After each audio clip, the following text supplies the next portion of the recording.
အဲ့တော့ဓမ္မမိတ်ဆွေတို့နားလည်ဖို့ရမှာဓမ္မမိတ်ဆွေတို့ကစိတ်ပိုင်းရလဲမပြီးသေးတော့နားထောင်ပေါ့နော်စိတ်ဆိုတဲ့သဘာဝကျမတို့တတ္တဝါတွေမှာလူတွေနဲ့တည်းဗြဟ္မာတွေဆိုပြီးတော့တက်ရှိတတ္တဝါတွေဘလောက်များ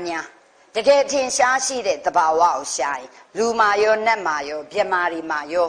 အပယ်လေးပုံသားတွေမှာတကယ်ရှိတာဒီရုပ်တရားနဲ့နံတရားဒါပဲရှိတယ်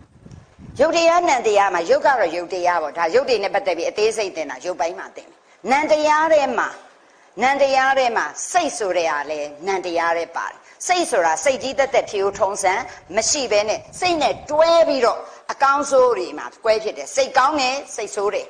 စိတ်ထားစိတ်ညက်တယ်စိတ်ညံ့တယ်စိတ်ထားရုပ်တယ်စိတ်ဖြူတယ်စိတ်ညစ်တယ်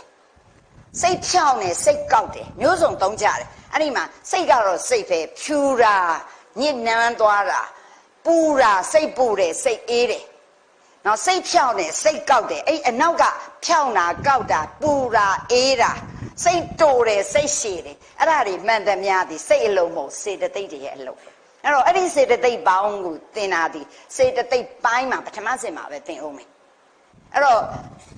စိတ်ဆိုတဲ့သဘာဝနဲ့အဲ့ဒီစိတ်တွေကိုမှီပြီးတော့အမြဲဖြစ်နေတဲ့စိတ်ကောင်းစိတ်ဆိုးတွေပြောင်းသွားအောင်ဖြစ်တဲ့ဟိုစေတသိက်လို့ခေါ်တယ်အဲ့ဒီစိတ်နဲ့စေတသိက်ဒီအမြဲဖြစ်ရင်လည်းအတူဖြစ်တယ်ချုပ်ရင်လည်းအတူချုပ်တယ်အဲ့ဒီစိတ်စေတသိက်ကိုပဲနံတရားလို့သုံးတဲ့အတွက်အခုစိတ်တွေစေတသိက်တွေထဲမှာစိတ်ဆိုတာဒီမူလပဋ္ဌာနာစိတ်ဆိုတာဘာလဲလို့ပြောရင်စိတ်ဆိုတာအစင်းအတန်အနတ်အရသာအတွေ့အထိတွေကိုစာလို့ပြောရင်စိတ်တွေရဲ့မွေးလျော်ရာဖြစ်တဲ့အတွက်အာယုံလို့သုံးတယ်အခုဓမ္မမိတ်ဆွေတို့အသစ်တည်းကြီးပဲဆိုတဲ့အနေနဲ့နားထောင်ပေါ့နော်သင်ပြီးသားဓမ္မမိတ်ဆွေတွေကတော့ပြန်ပြီးတော့နှွေးတဲ့အနေနဲ့သိရစိတ်ဆိုတာအာယုံတွေကိုမွေးလျော်တတ်တဲ့သဘာဝရှိတယ်အာယုံကိုတစ်ခုမဟုတ်တစ်ခုမွေးလျော်တဲ့အတွက်အာယုံကလွတ်သောစိတ်ရဲ့လို့လုံးဝမရှိဘူးအဲ့ဒီစိတ်ဒီဆရာမတော်ခင်များတင်လဲသင်လိုက်မယ်အဲ့ဒီစိတ်ဒီတတ္တဝါတွေရဲ့ခန္ဓာကိုယ်အတွင်းထဲမှာလည်းမရှိဘူး